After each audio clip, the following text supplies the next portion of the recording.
You know who I am, you know where to find me, so let's get into it. Now, this particular video is, how do I explain this? Here's the thing. I have a bunch of things to say about a bunch of different topics. Not enough to make one video about the whole thing.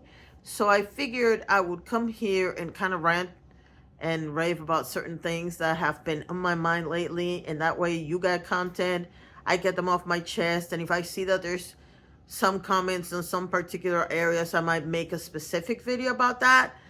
But for now, let's just leave it at like one video or whatever.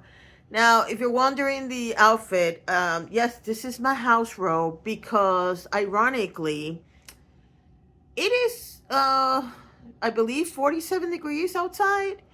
Now, I live in Florida. I don't know how much you know about Florida, but we have like 2-day winters or 3-day winters sometimes. Like in one week, you will have 3 days, and then for the rest of the week, you will have beautiful days or really hot days. And the thing about it is that it is ironically cheaper for me to get dressed with a ton of clothes and then do that laundry than it is for me to have the heater set up for me to be hot while I'm home. Make that make sense? But that's one of many things that I want to talk about today, because I was my main source of information for what's going around the world used to be Twitter, but now it's TikTok. Specifically, my daughter sent me this video about this person from Generation Z talking about how they were the first generation and blah, blah, blah, blah. And I want to make some things clear for millennials and Generation Z. You are not the first generation who was sold a bill of goods based on the experience of the previous generations, who then decided to call you lazy because you decided to learn how to use computers to facilitate your life, even though they invented computers. And let me explain. My father comes from the silent generation. And my father used to work for IBM. In fact, he used to program computers for IBM, and then he became a salesman for IBM later in life. So his generation created computers and made them available for the average person. In fact, I still remember when I was 15, 16 years old, and my dad was so excited about the fact that we were going to have computers in houses. In fact, in my neighborhood, I was probably the first person to have a computer inside the home because he worked for IBM, so he brought one home. So that same generation, a couple of years later, got mad at us because we actually knew how to use home computers. And so instead of spending hours in a typewriter, we'd sit in a computer, type whatever we needed to do, have it printed, and it was over. And because all you had to do was change maybe one word or another to be able to send that to several people, with the lazy ones. Okay? Second, those same people from the silent generation and the baby boomers were able to pay for a house with $300 and $400 a month, even though they were making anywhere from $40, $50, $60,000 a year. Those are the same people that are complaining now because my generation cannot afford to live in an apartment for $1,800 a month, but we qualify for that apartment paying $1,800 a month even though we can't afford it. But we don't qualify for a house that sells for $1,400 a month payment. Make that make sense? And if you're wondering why I'm saying that, well, it's really simple. A house, if I stop paying a house, you can come and repossess the house, and you still have a structure that you can sell to somebody else and recover your losses. If I'm renting an apartment and I'm supposed to pay rent to you, and this depends on the state clearly, but depending on the state, I can stay and squat on that apartment for 3-6 months, sometimes longer, depending on how the person is playing the system, and you cannot kick me out. See where I'm going with this? Now, going back to the whole thing about how millennials and Gen Z feel disenfranchised and lied to, don't get me wrong. I'm very aware that you've been lied to. And I'm very aware that it's very frustrating. Like, I got married at 21 and I was able to leave my house. Mind you, I had to go back several times because finances weren't great and we had to go back home. But for the most part, we were able to move out of the house and start our families and whatnot. I have a millennial living at home with me. I don't see a future where she'll be able to buy her own house unless she hits the lotto. Not that she wants a big house. She just wants a little house so that she can do certain things that she wants to do with her life. She can't afford it though. And she works full time. And she's a really good worker. Everybody I know that's ever worked with my daughter can tell you that she's an amazing worker. And yet, even though she's valuable, no company's willing to pay her what she's worth because, of course, why would they? Okay? Now, staying in that whole thing about millennials, and let me explain something to you. I don't think this is a generation thing.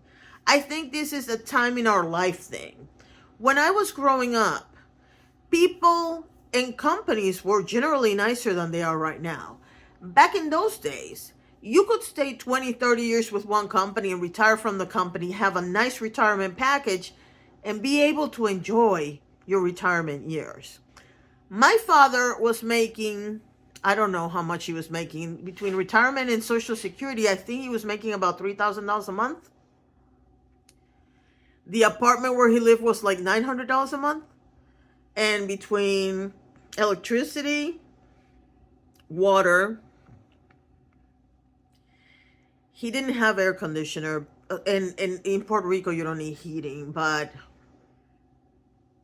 yeah, water, electricity, the car payment, by the way, and the gasoline and all this other stuff, and even groceries, he probably spent another $1,000. So he had $3,000 a month coming in, and he was only spending $1,900 a month. Okay? Compare that to now, when people are getting crap for Social Security.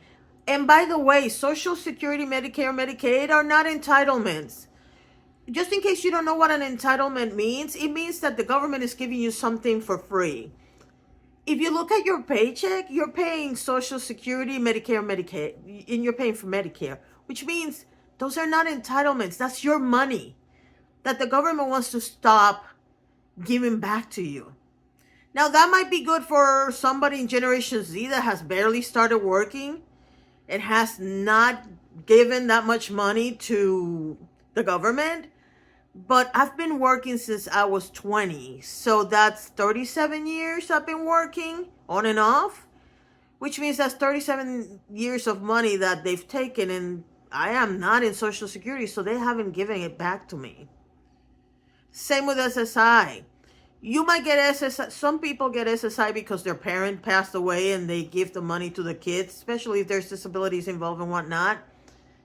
That money was paid already. Your parents paid for it before they died. Okay? Keep that in mind. But going back to the whole argument with the millennials and the Gen Zs and whatnot, I don't think this is a situation of a generation lying to you necessarily, although I do believe some generations have lied to us. I think it's a matter of how greedy companies have gotten.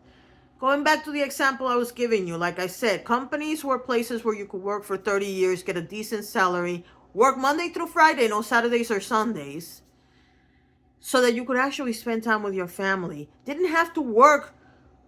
You work 8 to 5. The average person worked 8 to 5. Now, I clear that people work in stores didn't have those same hours, but the average person that was working in a store that was not working 9 to 5 was the night crew, and they were usually part-timers, usually college students and moms that wanted like a little extra income because they wanted to have their own money kind of thing.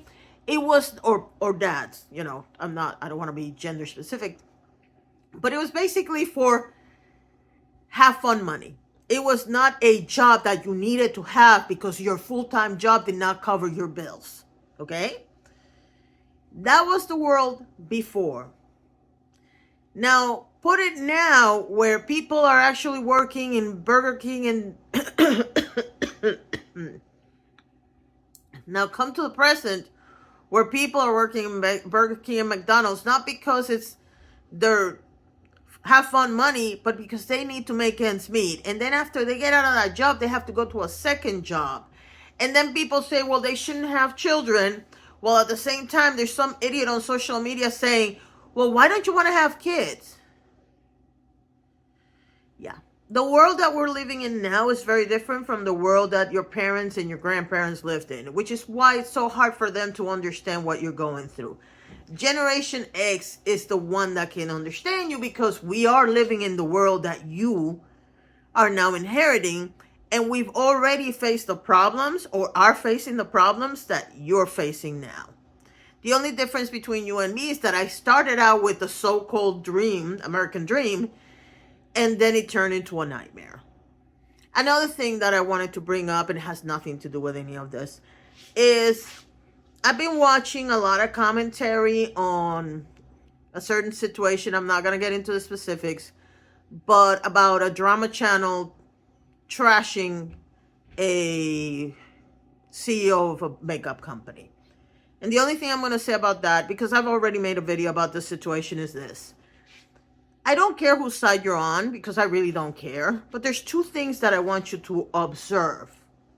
When you're making comments on Twitter or posting videos on TikTok or whatever you do, two things I want you to keep in mind. Thing one, the commentary, gossip channels, whatever you want to call them, they call themselves friends, and yet they have done nothing but bash this person since they stopped being friends. That's thing number one. Thing number two, the whole debate that is coming out now has to do with a person who is deceased. I would like for you to research when that person actually passed away and how long ago it was and how it only became a problem now. We don't know if there's a contract that was made with the person before she passed away. We don't know how much money was disbursed to this person in order to use their likeness. We don't know anything except for what the one side is saying. And as far as having a lawyer, I guess I'm giving you a bonus. Personally, I'd advise that person to get a lawyer, and I'm going to tell you why. You don't want the mess of friendships and resentments and arguments to get in the way of getting things done. If any of the drama commentary channels that are involved would have come and asked me, I would have given them the same advice. Get yourself a lawyer, a person that is not attached to any of the people involved, to handle the situation so that you don't have to deal with it. It saves you on the aggravation. It saves you on the bad mood. It saves you from saying something stupid on Twitter. But more importantly, you might be able to find a resolution if the lawyers are involved and you don't have to deal with it. Going to the next topic I want to talk about. And this is the topic of drama commentary channels becoming the moral compass of the rest of the internet. I kind of like that because I've always said that there is no reason why any particular channel cannot be a moral compass. It has nothing to do with what you do for a living. What it has to do with is who you are as a person. My only issue with that is that some of the people that are the most vocal about the moral compass that they have are also the same people that are friends with people that are extremely problematic, which makes it impossible for me to watch them.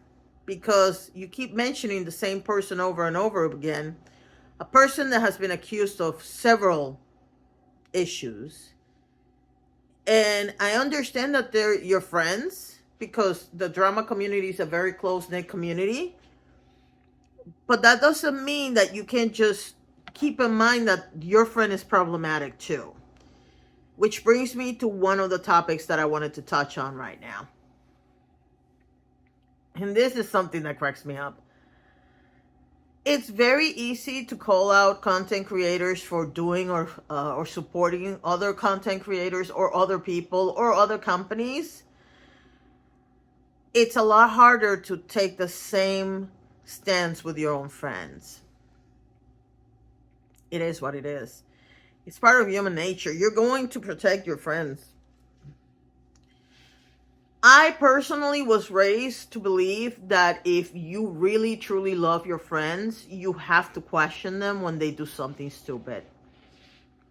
My dad's mentality always was, and my mom's, was always, I will be with you and I will support you and I will get the best lawyer my money can buy, but I'm going to take you to jail personally if you do something stupid. Or I'm going to take you to the house of the person that you injured personally if you do something stupid. And believe me, my dad used to do that because he would leave mom at home so she wouldn't have to deal with it. And he would be the one who would drag us to whoever's house, say you're sorry kind of situation, okay? So I truly believe that had I ever done something illegal, he would have dragged my behind and taken me to the police department and then paid for the best lawyer he could possibly find. It is what it is. Having said that, I understand that some people don't want to confront their friends for whatever reason. They just want, they want to keep the peace more than they want to confront their friend, or they don't think it's that important to them because it doesn't affect them directly. It's not as bad as the stuff that they're calling other people out for. Okay, it doesn't affect you, but what about the people that it is affecting? Who, some of them watch your content too. See why it's interesting when somebody takes a moral high ground, how many different angles that can take? And I know, listen, I know. I'm going to defend my friends, regardless of whether or not they're problematic or not, regardless of whether or not I think they're not the best people on the planet. But I'm also going to call them out because that's what friends do. That's what a real friend would do. There are some content creators that I absolutely love. But if I ever see them doing something stupid, I'm going to say, you said this or you did this. That was not cool. Does that mean that I'm going to call out every content creator and hold them to a certain standard? No, I'm not. And I'm going to tell you why. I used to, but I'm not. And I'm going to tell you why. How do I explain this? It's not that it doesn't mean anything, because it does. It does mean, like, if you support somebody that's a bad person, it does say something about you. But in the natural scheme of things, people are going to do whatever they're going to do. More importantly, there is a thing about you respecting the choices of other people that goes against your moral high ground and telling people that they have to abide by your moral high ground. And I'm going to use an example with names, and so that you understand what I'm trying to say. I'm not saying this person is doing this or not. What I'm saying is, well, I kind of sort of am, but what I'm trying to say is, this is where the waters get a little murky, and I'm sure this person is debating that themselves. Peter Ma has made several videos about pee protectors and pee people and bad actors. Let's put it that way, okay? Absolutely understand where he's coming from. Absolutely agree with his stance on the particular people. However, here's where the issue gets a little murky. First of all, you have problematic friends yourself. Peter has problematic friends himself. Some of the members of the drama community are trash. It is what it is. They might be really good at one thing and really bad at another thing because they're human. And that's where I'm trying to go with this. I'm not saying that he has to stop being friends with those people. What I'm saying is that you have to take into account that you are calling out people for bad behavior while having friends that are also problematic. Not only that, their problematic nature doesn't affect you directly because of the privilege that you have, and you know what I'm talking about. Okay? Yeah, I'm talking about colors and things. You are not affected by the problematic nature of these people, but other people that watch your channel like me are. And so when you say that you're going to draw the line and not follow and not support these people anymore, you're not doing it across the board. And just because the sins, for lack of a better word, of your friends are not as bad as the sins of Colleen Ballinger or James Charles, doesn't mean that they're less problematic or that their actions don't affect other people. See where I'm going with this? I'm using Peter as an example. I'm not saying he has to stop being friends with anybody. What I'm saying is that we all have friends that are problematic in one way or the other. And that just because their actions don't affect us personally, doesn't mean that they don't affect somebody else. And so it's very hard to make a line on the sand and say, I'm not going to pass from here when you already are. And that is kind of frustrating for me as a content creator, is to watch all these people like Peter and a lot of other people. I'm not going to bring anybody else because I want to use Peter as an example, but I don't want people to concentrate on Peter. What I want you to concentrate is on your own situation. Do you have friends that are problematic? I don't know one single person that doesn't have a friend that doesn't cheat on their partners. I don't know one person. Now, does that mean that I go and tell all their partners that they're cheating on them? It's none of my business. At the end of the day, I don't know what arrangements those people have when they're in couples. I don't know if they have an open relationship. So I'm sure as hell not going to say anything. It's none of my business. But that makes that person problematic. And it kind of sort of makes me problematic because I'm willing to hold that secret. Or is it a secret? I don't know. But I also know that it is not my place to get involved in somebody else's relationship. So I'm not going to go there. I don't know any person on the planet that, whether by accident or on purpose, has never stolen something. And before you say to me, oh, I've never stolen something, have you ever taken a pen from a hotel? I understand that the pens are there for promotion, but you're not supposed to take them unless they tell you to. Meaning that when you go to a hotel room and they have the little notepad with the pen, you're not supposed to take that. You're supposed to leave it there for the next person. Just because they're aware that you're going to take them and that they have plenty to replace the ones you take doesn't mean that you're not stealing, because you are. Have you ever gone to a store and grab a bunch of stuff, go ahead, put it through the cart and whatnot, and when you get home you realize that one of the things in the cart never made it through it's not on your receipt? Do you go back? When my daughter was little, I used to go back because I wanted to be a good example for her. But I'm not going to sit here and tell you that I went every single time, because there have been times when I would grab 7 cans of, I don't know, tomato sauce. And when I get to the car to pack my bags to go back home, one of the cans falls out of the bag, and I put it back in the bag, and I put it in and not realizing that the reason why it's outside is because it never got scanned. I'm not going to go back to the store after I'm already home. It's just not going to happen. Sometimes it's very easy. It's hot outside. You don't have to worry about it. But on days like today, when it's 40 degrees outside, my ass ain't going back outside. I'm staying home where it's nice and warm. It is what it is. So just because, I don't want to do too many examples because I don't want to make this too long, but just because we all have problematic friends, that doesn't mean that we justify their behavior. And ironically, Peter gave you the out in a recent video. He said he saw, I believe he was talking to Spill Session. He said, you know, you could just be honest and say, hey, I like Manny. Remember when he said that? Well, that's basically what I'm trying to say. There are going to be friends in your life that you like.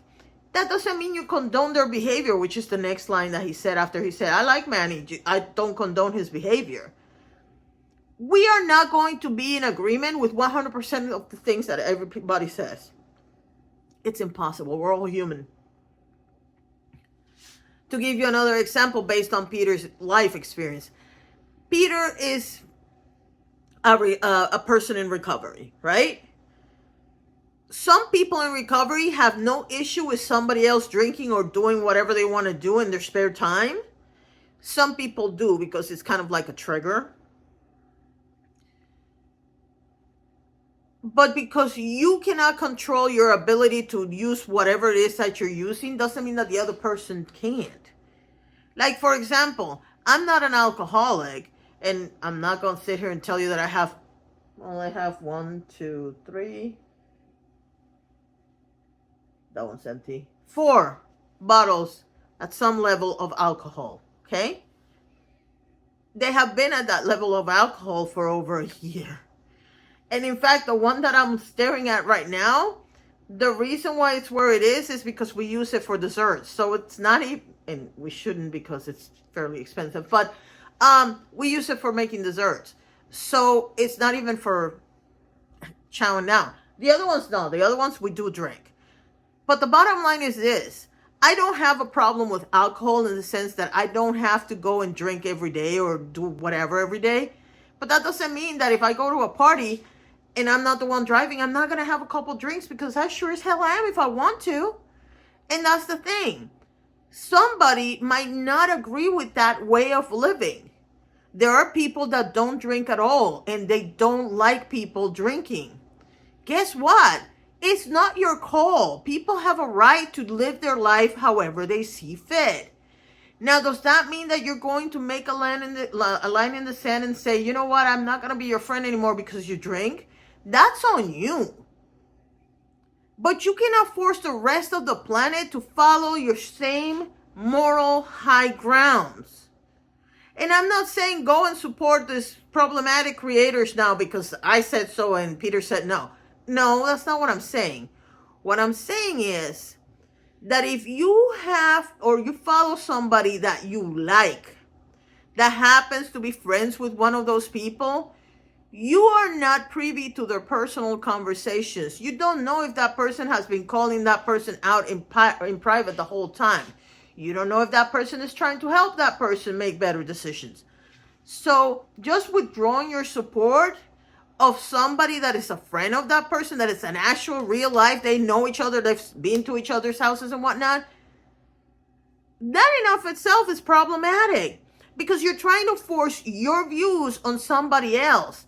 Whatever happened to respect other people's opinions and other people's choices, which leads me to the last point I'm going to make on this video. If you're unfamiliar, and if I have a chance, I will insert the images here. There was a person the other day that claimed that she had a service dog. And the reason why I say claim is because the service dog was not dressed like service dog. It just had the fancy little harness. But it didn't have a harness that said service dog. This person was complaining that a 3-year-old came to pet the dog. The parents were kind of angry that she body blocked their kid.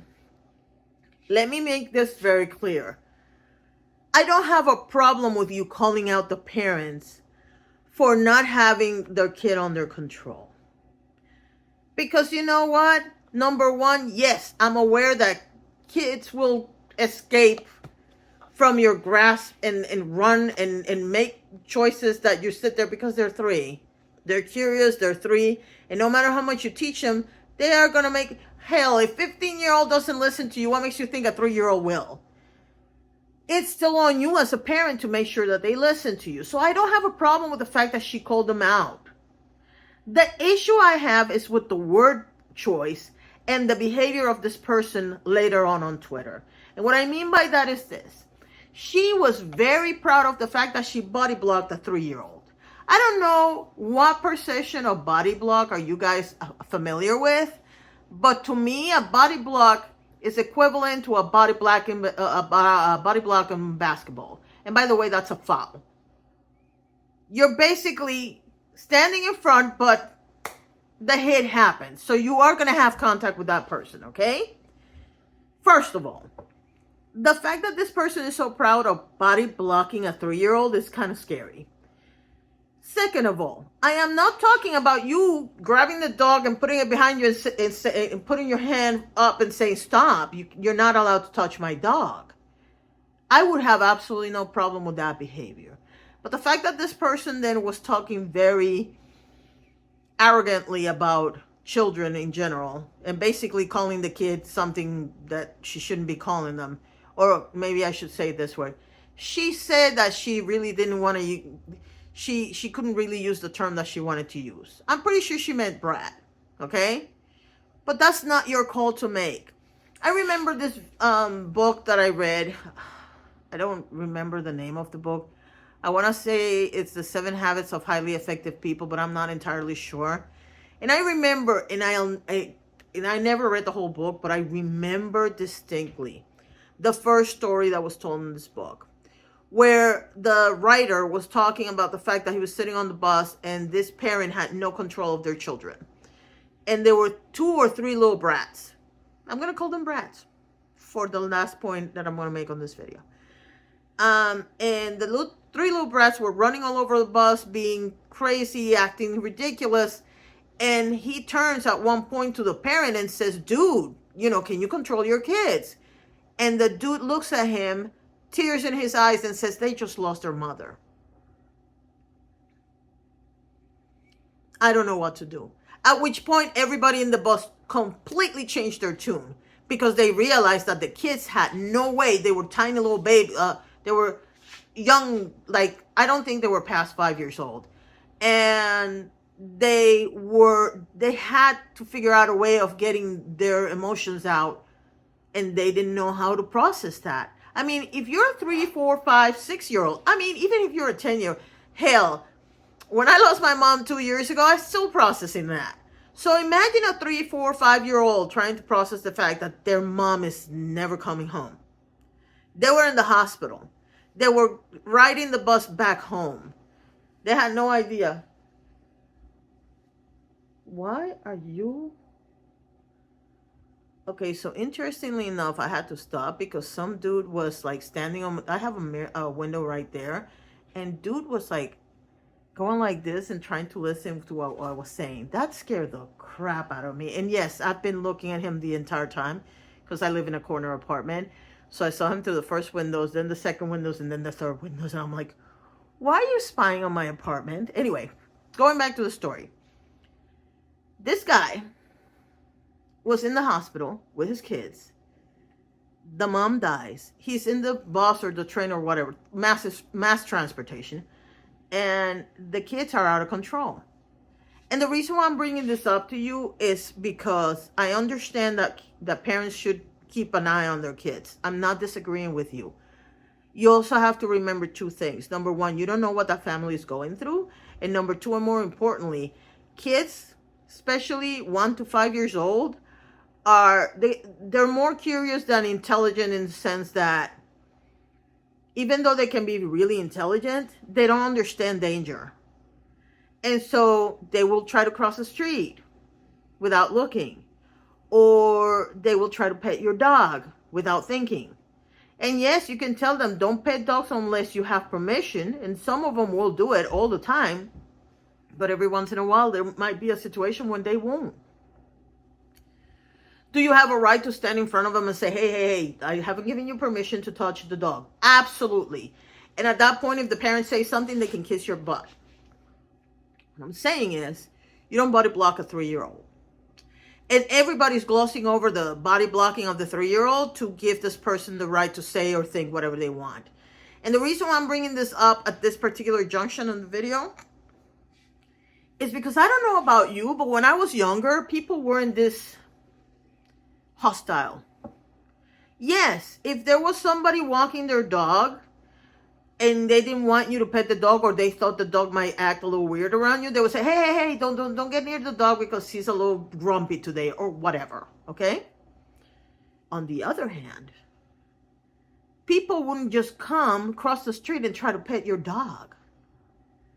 So yes, I'm blaming both people because both people are responsible. For some reason, we feel entitled to do and say and whatever we want. But we're not strong enough to support having the truth being told to us, which is the last topic of this video. So, yes, it was wrong of this person to body block the child. But it's also wrong of the parents to think that their kid is entitled to touch somebody else's pet. Because I can guarantee you 2 things. Number 1, if the dog would have bit the girl, it was the lady's responsibility, the owner's responsibility. Absolutely. Because in the United States of America, and I don't know other countries, I'm only talking about the United States. In the United States, pets are property. They are not living things. So if your pet damages something or someone, it is your responsibility. But more importantly, if that dog would have bitten that kid, those same parents that are like, oh, don't you talk to my kid that way, or don't do this or whatever, would have been the same people that said, why didn't you stop my kid from getting bitten by your dog? I don't know how we're going to get back to a point where people are respectful of everybody's spaces. I do realize that because of the little situation that we had 3 years ago, people think it's funny to not give you personal space, but personal space is a thing. And being respectful of other people's boundaries is a thing. And your rights end where mine begin is a thing. And we need to go back to that. By the same token, there are some times when what I said matters. That, people are very entitled to say things or do things, but they don't have the balls to accept it back when it happens to them.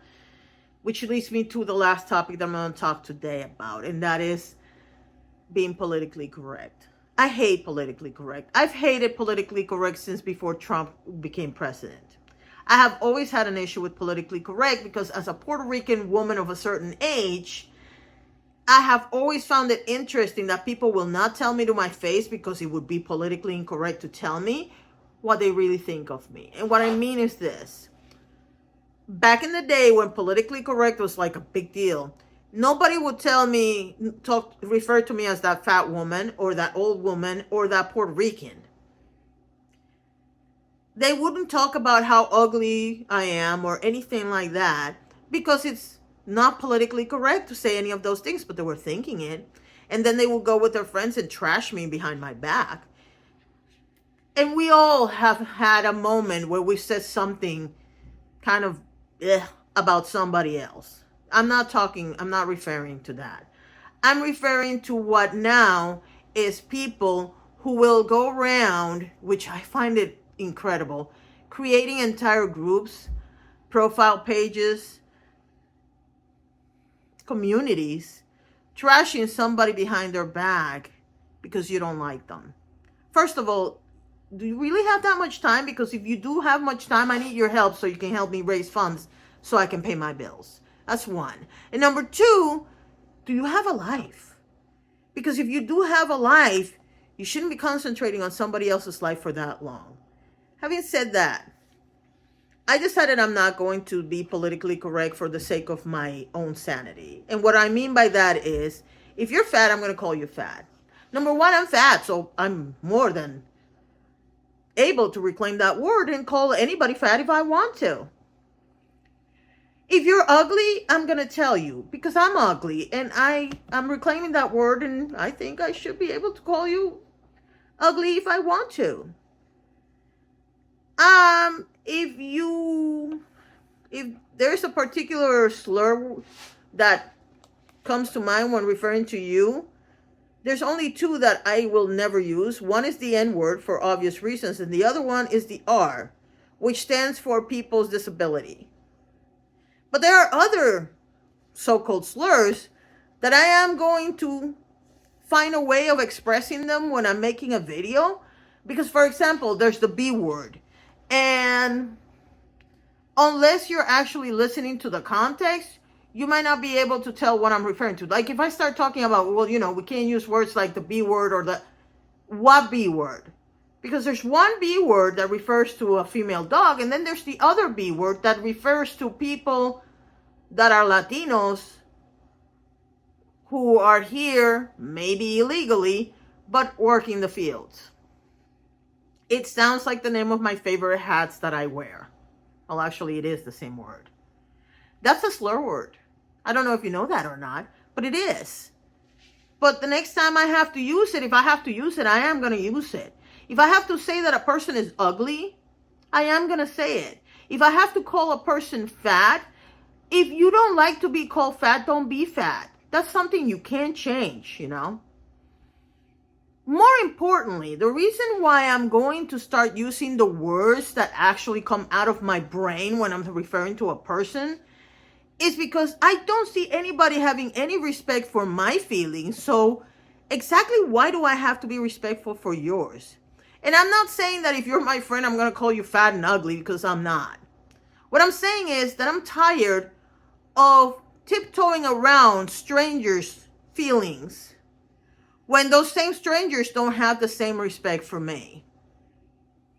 I'm pretty sure that's going to have a lot of people coming at me from all different perspectives. And change my mind if you can. I don't think you will. Anyway, those are some of the thoughts that were going through my head. Now that I said them, I can actually make myself breakfast, lunch, or dinner. I have breakfast already. I just feel like having breakfast for lunch, so that's why I said that. Be kind to each other. I mean, it doesn't take that much to be kind to people. Oh my God, is he still around? Yes, he is. I gotta go because I need to find out who this mother is and why is he going around my house. Apartment. I keep forgetting that home and house is not the same thing. Anyway, thank you so much for watching and have a nice day.